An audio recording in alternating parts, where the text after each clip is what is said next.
आज हमारे साथ धनक पे मौजूद है एक बड़ी खास शख्सियत, तो जिनको लोग जानते तो हैं लेकिन पता नहीं कि ये सारा काम इन्होंने किया था। इनके दो गाने बहुत मशहूर हुए हैं।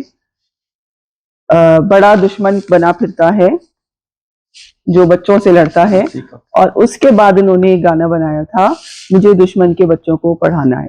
और उस गाने ने पूरी कौम के जज्बात को जिस तरह से छेड़ा था, और जिस तरह से वो एक बल्कि आप खुद बताएंगे कि वो गानों के पीछे आपकी क्या फिलॉसफी।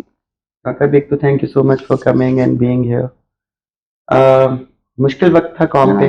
हम पूरी कौम ही जज्बाती तौर पे बहुत बुरी तरह से हिट हुई थी, और उस वक्त ज़रूरत थी कि हम किसी तरह से एक अपने बच्चों को एक मोटिवेशन दे सकें और उस खौफ से निकाल सकें। तो बड़ा दुश्मन एपीएस वाक़ये के फौरन बाद हमने जिस दिन स्कूल खुलने थे किया, और एज ए नेशन हमने बहुत सिनर्जी फील की, वो एक एनर्जी, और वो शायद टेररिस्ट ऑर्गेनाइजेशंस को पहली बड़ी ब्लो थी कि एज ए नेशन हम एक प्लेटफॉर्म पे इकट्ठे हुए।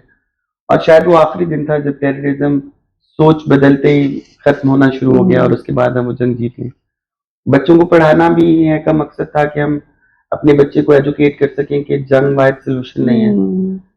हमारे पास इंतकाम के बेहतर जरिए होने चाहिए, और कोई भी जंग हो वो होती जहालत के खिलाफ है। तो अल्लाह का शुक्र है कि उन नैरेटिव्स ने कौम को आगही के साथ साथ एक यकजान भी किया, और अल्हम्दुलिल्लाह आज पाकिस्तान, हम वॉर ऑन टेरर को दुनिया में बहुत कम ऐसे होता है कि एज ए नेशन हमने ये जंग लड़ी है, उसको ख़त्म किया है, और आज हम यहाँ खड़े हैं कि हमारे शहर महफूज है। तो अब शायद अब जब भी ये गाने सुनेंगे अब लोग, तो इमरान रजा का नाम अब लोगों को याद रहेगा कि इन्होंने लिखे थे। लेकिन इमरान, आपने इसके अलावा, इन गानों के अलावा आपने बहुत सारे ड्रामों के ओएसटीज लिखे हैं, इवन फिल्म्स के गाने भी लिखे हैं। तो ये शायरी का शौक बचपन से था या? मैंने लिखना शुरू किया जब मैं 6-7 ग्रेड में था। पहला गाना मैंने किया 2009 में। एक प्रोजेक्ट था खुदा ज़मीं से गया नहीं है, उस्ताद राहत फ़तेह अली खान ने गाया था। उसके बाद फिर मैंने बोल में होना था प्यार किया, राहत फ़तेह अली खान की एल्बम किया मैंने, बैक टू लव। उसमें गाना था रब जाने, उसको indie pop song of the year के अवार्ड भी मिला। फिर मैंने फिल्म दुख्तर मालिक के गाने किए। ड्रामास में भी एयर वाई हम जियो के काफ़ी सारे प्रोजेक्ट की ओएसटीज किए मैंने। सदके तुम्हारे, उडारी, समी, प्रीत ना करियो, प्यार से डर लगता है, देर ऑन, आइस प्यार में। उसके अलावा मैंने पाकिस्तान जिंदाबाद, मिट्टी के बंदे, शुक्रिया पाकिस्तान जैसे काम भी किए। सो काफ़ी सारा काम है जो इन 9-10 साल में, 2009 से जब से शुरू हुआ, उसके बाद पिछले 12-13 साल में it has been a volume of work. अच्छा इमरान, अब आप एक चैनल, ग्रीन चैनल, जिसकी बड़ी धूम मची हुई है इस वक्त, ये कब आएगा और इसमें इस तरह का कंटेंट होगा, उसको आप हैक कर दें, तो ये शायरी से एकदम से ये चैनल हैक करना, ये किस तरह से सारी कुछ बताएं, कहानी बताएं। इंसान वही जीता है जो उसका नजरिया हयात होता है। हमारे माशरे को कहीं ना कहीं बहुत ज़रूरत थी उन नैरेटिव्स पे काम करने की जो हमारे माशरे की अखलाकियात के साथ जाते हैं, और इंसान बनने के लिए एहसास होना ज़रूरी है, इंसान बनने के लिए ख्वाब होना ज़रूरी है। तो ज़रूरत तो थी एक ऐसे एंटरटेनमेंट प्लेटफॉर्म की जहां हम अपनी कहानियां कर सकें, अपने मुल्क की कहानियां कर सकें, अपने बच्चों की कहानियां कर सकें, ख्वाब की कहानियां कर सकें, लोगों को जिंदगी की वो पॉजिटिव साइड दिखा सकें, अपने बच्चों को ड्रीम्स दे सकें। तो इस गैप के अंदर एक प्लेसमेंट की बहुत बड़ी जगह मौजूद थी, और that's how we started green. Alkamal media के ओनरशिप में ये है, जो जिनके बोर्ड ऑफ डायरेक्टर्स हैं, इनकी सीईओ जरीना खातून है, उनका विजन भी इसमें कॉम्प्लीमेंट हुआ। तो करते करते इस इंडस्ट्री में हमने उन लोगों के साथ काम किया जो प्रोडक्टिव हैं, ऑब्जेक्टिव हैं, माशरे में सुधार चाहते हैं। सो टीवी टीचर है घर में, किसी भी प्लेटफॉर्म को जिसको आप घर में ले आते हैं घर में लाने के एथिक्स होते हैं, घर में लाने की बुनियादी अखलाकियात बिल्कुल, होती है। हाँ। तो टीवी एक फैमिली मेंबर है, इस पे फर्ज है कि ये फैमिली की बेहतरी के लिए काम करे, और इसी नजरिए के तहत ग्रीन को रेज किया गया। अच्छा, आपने वही बात की कि टीवी एक फैमिली मेंबर है, तो जब हम छोटे होते थे और बहुत कम चैनल्स होते थे, पीटीवी होता था और शायद एक आध कोई प्राइवेट चैनल्स होते थे, तो उसके अंदर बड़े हर तरह के एक रेंज होती थी, इसमें ड्रामा भी होता था और बड़ा मौज़ूआती ड्रामा होता था, और एक आम जिंदगी की इंसान की कहानी होती थी जिसमें सबक भी होता था, एंटरटेनमेंट भी होती थी, इसके अलावा भी बहुत प्रोग्राम होते थे, तो बाकी वो एक टीचर का काम करता था। तो आप क्या उस पैटर्न को वापस लेकर आना चाह रहे हैं, या और क्या कोई नई जदीद चीज क्या लेकर आना चाह रहे हैं कि लोगों को ये जो हमारी मेन स्ट्रीम एक कंटेंट है उससे मुख्तलिफ कोई चीज है? देखिए, इंसान के बुनियादी मसाइल तो एक जैसे हैं। एक बच्चा पैदा होता तो उसका पहला मसला तरबियत है। अगर इस बच्चे की तरबियत ठीक नहीं होगी तो वो कभी भी ना अपनी जाती जिंदगी में ना माशरती सतह पे सुधार ला सकेगा। तो किसी ना किसी चैनल को तरबियत पे बात करनी है, बच्चों की तरबियत पे बात करनी है। हम घर में भाई का रिश्ता भाई से होता है, दोस्त से होता है। कहानी शुरू ही तब होती है जब आप घर से निकलते हैं। तो कहीं ना कहीं कहानी को घर से निकलना था, कहीं ना कहीं कहानी। हमारे बच्चों का वाहिद मसला शादियां नहीं है, इनको कुछ बनना है, इनको अपनी रिकग्निशन चाहिए, अपनी पहचान चाहिए। दुनिया भर में जहां भी टीवी इजाद ही एस्केप के मीडियम के तौर पे हुआ था। आपका एस्केप पॉजिटिव होना चाहिए, आपका एस्केप रियल होना चाहिए। आपकी जिंदगी में सीखने के लिए वो बुनियादी सबक जरूर होने चाहिए जो आप कैरी करते हैं थ्रू आउट द डे। तो वो पीटीवी करता था, वो दुनिया का कोई भी प्लेटफॉर्म करता है, और कोई भी प्लेटफॉर्म नया रेस होगा जिसके पास बुनियादी मकसद होगा तो वो यूनिवर्सल ट्रुथ्स पे बात करेगा, वो आफाकी सच्चाइयों पे बात करेगा। तो हम अब जाहिर है एग्जीक्यूशन के मीडियम्स इनहेंस हुए हैं, टेक्नोलॉजी इनहांस हुई है, दुनिया एक खास जगह से आगे निकल गई है। इंटरनेशनल कंपेटेबल होने के लिए ना सिर्फ आपको यूनिवर्सल सब्जेक्ट्स पे काम करना है, बल्कि उनकी एग्जीक्यूशन को भी उस मॉडर्न तरीके से करना है कि हम दुनिया के मुकाबला कर सकें। पाकिस्तान में टैलेंट की कमी नहीं है, हमारे यहाँ मौजूआत की कमी नहीं है, बस कहीं से शुरुआत होनी थी। और मुझे लगता है हमारी डिजिटल कैंपेन्स ने जिस तरह से लोगों के दिलों को जाके छुआ है, एक जगह मौजूद थी इस तरह के प्लेटफॉर्म के लिए, और हमारी ऑडियंस रेडी है इस तरह के जदीद बामकसद कंटेंट से रिलेट करने के लिए। अच्छा, इसमें एक सवाल ये आता है इमरान के इसकी कमर्शियल वायबिलिटी क्या होगी, क्योंकि अभी तक हम यही सुनने में आया है कि ये ड्रामा हम इसलिए बनाते हैं कि कमर्शियल्स मिलते हैं, इसलिए हम इसकी किस्तें जो है ना 50-50 तक ले जाते हैं कि कमर्शियल या एडवर्टाइजर की कहीं से डिमांड होती है। तो आपने इस चीज को किस तरह से कैटर किया है? दो सूरतें होती हैं। आप एक वो चीज बना लें जो बिक रही है, या फिर आप जो बनाना चाहते हैं ऐसा बना लें कि वो बिक जाए। आप आई बॉल्स है, बिजनेस इज आई बॉल्स, जितने ज्यादा देखने वाले उतना बिजनेस है। हमने ये नहीं सोचा कि क्या बिक रहा है, हमने सोचा कि क्या बनाना चाहिए, फिर हमने उसको ऐसा बना लिया कि वो बिक भी जाए। और बिजनेस बामकसद भी हो सकता है, बिजनेस प्रोडक्टिव भी हो सकता है। साबित ये करना था कि मुझे लगता है ये एक बहाना है कि चूंकि बिक ऐसा रहा इसलिए बना ऐसा बना ही जाओ।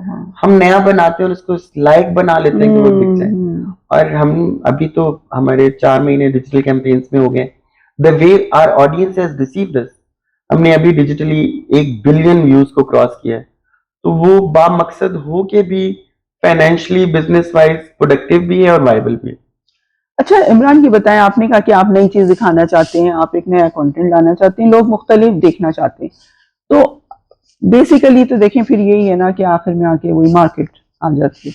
तो क्या आपने कोई ऐसी रिसर्च की थी बैकग्राउंड कि आप अगर नया मौजू उठा रहे हैं तो क्या वो आईबॉल वो करेगा, बढ़ाएगा, या किस तरह के मौजूआत हैं जो हम इसको जो मकसद भी हो और उनको लोग देख भी लें? मौजूआत हम लोगों की जिंदगी से उठाते हैं। तो मौजूआत नए नहीं है, शायद उनको कोई कर नहीं रहा। हमारी कहानी है 22 कदम, पाकिस्तान में सना ने खेली है, पाकिस्तान क्रिकेट, उनकी अपनी कहानी होगी। ये कहानियां मौजूद हैं, वो स्ट्रगल जो एक लड़की करके पहुंचती है वहां तक। या हमने 101 तलाकें जो बचाई जा सकती हैं बनाया। मर्द और औरत के उस बुनियादी मसले पे बात की है। हाँ, इस रिश्ते को खराब करने के लिए सास नहीं चाहिए। बिल्कुल। तो कहानियां हाँ, रिलेटेबल हैं जो हम लोग जीते हैं, सिर्फ इनको इन एंगल से देखा नहीं गया था। और हमने बाकायदा सोशल एक्सपेरिमेंट्स किए इसको रेज करने से पहले। हमने ऑडियंस से बात की कि क्या आप खुश हैं जो हाँ, देख रहे हैं। हाँ, तो ऐसा नहीं था कि ऑडियंस सिर्फ देखना ही वही चाहती है, सबको अपनी जिंदगी के किसी नए एंगल को देखना है और उस पर बात करनी है। तो उन एक बाकायदा रिसर्च करके एक ढंग से इसके पूरे डिजाइन को बना के लोगों के दिमाग इसको कैसे परसीव करेंगे सोच के इसके पूरे कंटेंट को बनाया गया। और वो डिजिटल कैंपेन्स में नजर भी आ रहा है, the way public and message are receiving it, वो बहुत इनकरेजिंग है। अच्छा, इसमें अभी आपने बताया कि सास बहू और सारे जो मसाइल होते हैं, तो हमने अभी तक ये देखा है, देखिए पहले वही, मैं दोबारा वही पीछे जाऊंगी कि हम देखते थे कि औरत को भी एक इंसान की तरह दिखाया जा रहा है ना, जिस तरह एक मर्द के मसले बयान किए जा रहे हैं, एक औरत के भी मसले होते थे, जिसमें हमारे बड़े नाम थे हसीना मोइन, फातिमा सुरैया बजिया, अमजद इस्लाम के, जो आप अनगिनत नाम थे। तो वो एक मसला दिखाते थे, उसके अंदर मजलूम कोई भी हो सकता था, औरत भी मर्द भी, मतलब वो एक इंसान की तरह। तो क्या आपने इस, ये जो हमने इतना एक डिफरेंस क्रिएट कर दिया है औरत मर्द सास बहू और ये और वो रिश्तों के अंदर, एक अजीबो गरीब किस्म की जो है ना वो खलफशार सा है, तो क्या आपने इस चीज को कुछ कम करने की कोशिश की है? एंटरटेनमेंट का मतलब ही है कि फैमिली चैनल का मतलब है कि आप सारे घर वाले साथ बैठ के देखेंगे, बिल्कुल, और साथ बैठ के देखेंगे तब जब वापस का ताल्लुक ठीक होगा।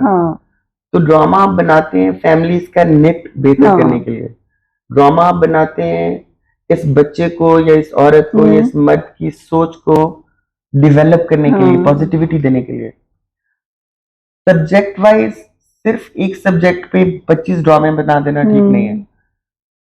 तो जो सास बहू है वो गलत नहीं है, कहीं ना कहीं सोसाइटी में शायद हो रहा है, बिल्कुल, हाँ, बट हमारा इतना बड़ा मसला नहीं है सोसाइटी का कि हम अपनी पूरी की पूरी टीवी की शक्ल सास बहू बना दें, उसी पे बना दें। तो इस फैमिली, मुझे लगता है जब आप एक ड्रामा देखते हैं, एक सास और बहू ने एक ड्रामा देखा है, और अगर उसका सब्जेक्ट ऐसा है तो उनको अपने रिलेशनशिप को बेहतर कर लेना चाहिए, बजाय इसके कि ड्रामा उनमें फर्दर शक और इख्तलाफ बढ़ाए। तो सब्जेक्ट्स बहुत सारे हैं उसी फैमिली के, वो सास बहू वाहिद नहीं है। वो सास भी कभी उसका भी जिंदगी में कोई पैशन होगा, उसके भी जिंदगी में कोई मकसद होगा, वो बहू भी कहीं जॉब करती होगी, वो घर से निकलती होगी, उसका एक और मसला भी है, वो वर्किंग विमेन है, वो किस तरह के प्रोसेस से गुजरती हैं। ये जो इसका शौहर है ये सारा दिन बाहर निकलता है, तो इसको जिंदगी में किस तरह की मुश्किलात का सामना करना पड़ता है, इसके दोस्तों के साथ क्या है, माँ बाप का रिश्ता कैसा है। तो ये इसी घर की बहुत सारी कहानियां हैं, एक ही घर से सिर्फ एक कहानी के अलावा वो है इनका आपस में सास बहू का कॉन्फ्लिक्ट क्या है या इनका इख्तलाफ क्या है। तो ये तो इसकी सास बहू की बात होगी जो हम सब इस पे एग्री कर रहे हैं कि ये सबसे बड़ा मसला नहीं है, लेकिन हमारी यहाँ खवातीन के बहुत मसाइल हैं इस माशरे में जो हम बाहर निकलती हैं फेस करती हैं। ठीक है, घर से ज्यादा वो बाहर बहुत ज्यादा चीजें फेस कर रही होती है। घर के अंदर तो एक हमारा कल्चरल भी तो एक प्रेशर है या सोशल प्रेशर है, वो फेस करती हैं, बाहर वो कुछ और फेस कर रही होती हैं।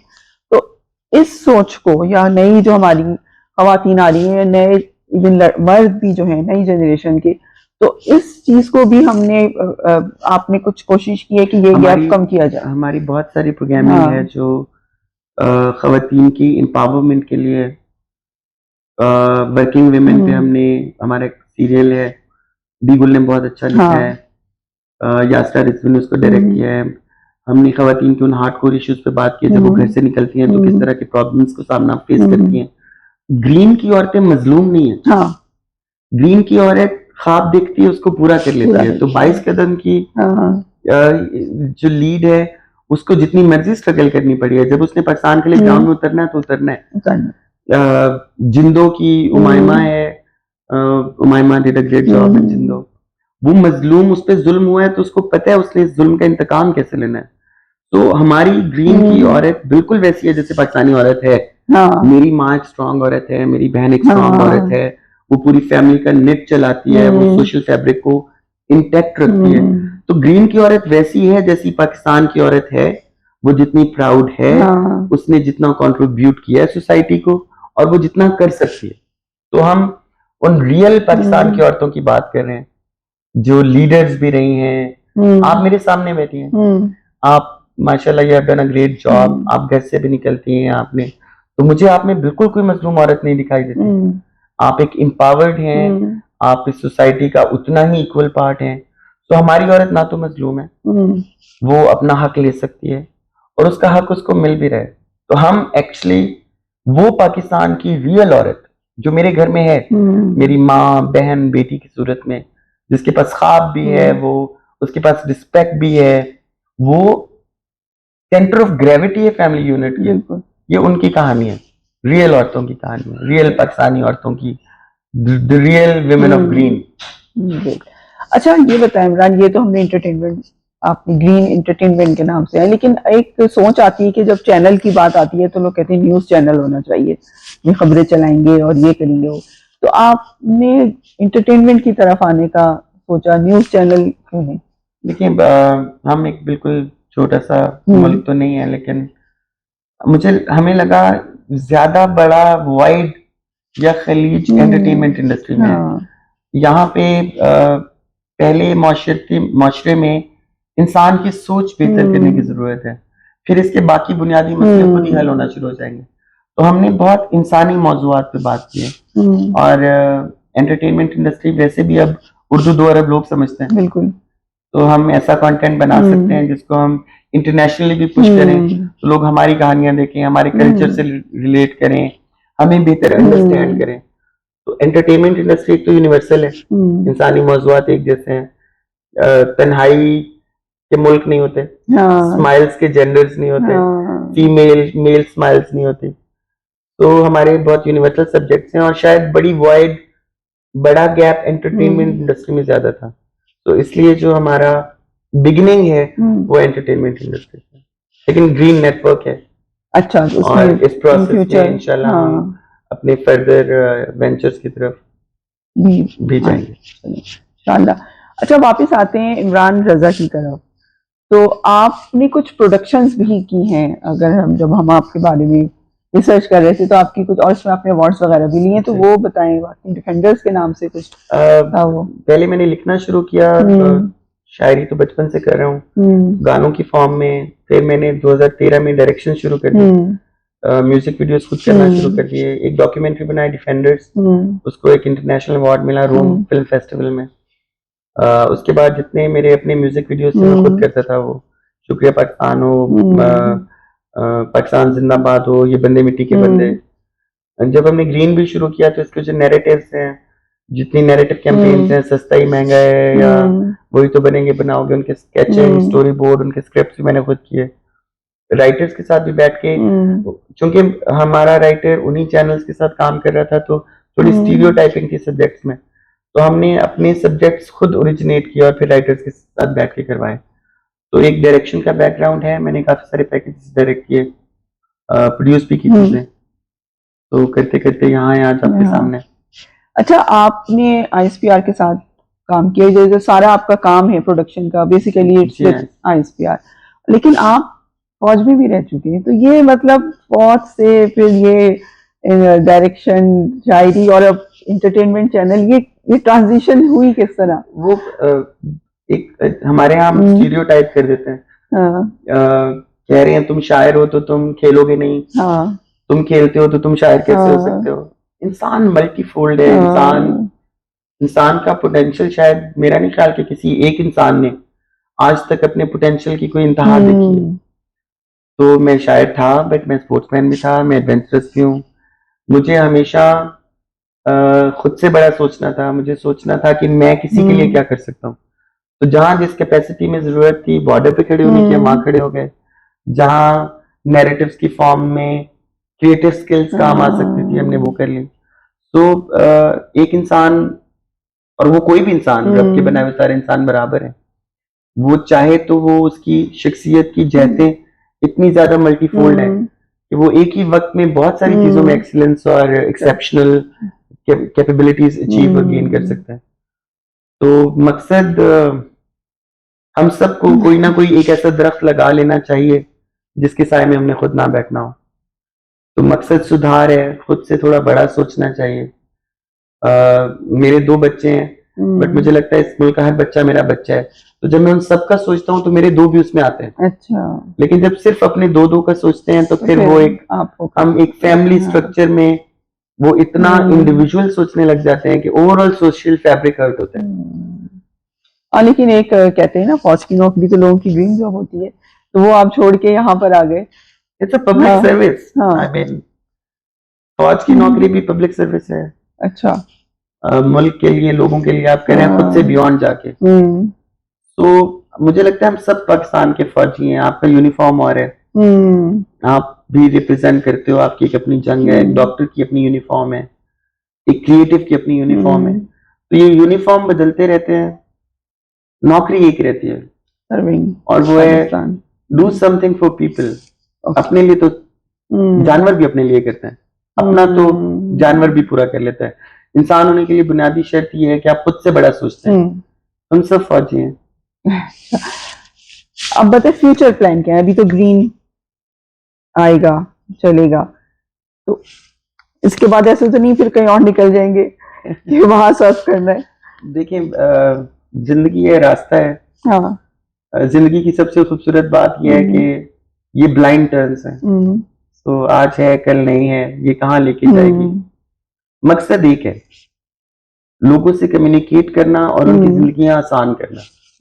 उसके मीडियम्स फॉर्म्स बदलते रह सकते हैं, बट जब तक जिंदगी है, सेहत है, एक ही मकसद है, लोगों से बात करते हैं, इनकी बेचैनी लेते हैं, इनके बच्चे की जिंदगी बेहतर करते हैं, इनकी इखलाकियात पे काम करते हैं, इनको सीख देते हैं, इनको ख्वाब देते हैं। तो आई डोंट नो कल जिंदगी है किस मोड़ पे ले जाए, इसके साथ साथ चलते हैं। लाइफ इज फ्लो, तो अगला टर्न कहाँ ले जाएगा। अभी ग्रीन है और ग्रीन पाकिस्तान भी है, और ये किसी एक क्रिएटिव का काम नहीं है। ये जिम्मेदारी हम सब की है कि हम किसी भी प्रोडक्टिव प्लेटफॉर्म को आगे लेके चलें। तो ये जिम्मेदारियां, ये नाम बदलते रहेंगे, मकसद एक ही रहेगा, और वो है सोसाइटी को कैसे कंट्रीब्यूट करना है। Thank you so much. Thank you so much Kokar, जीते रहे। Thank you for your time. Thank you for your time कि आपने इतने मसरूफियत में से, अपने दफ्तर में से टाइम निकाले, काम कर रहे थे और हम आकर बैठ के इंटरव्यू ले रहे हैं। Thank you so much. जीते रहे। Thank you so much.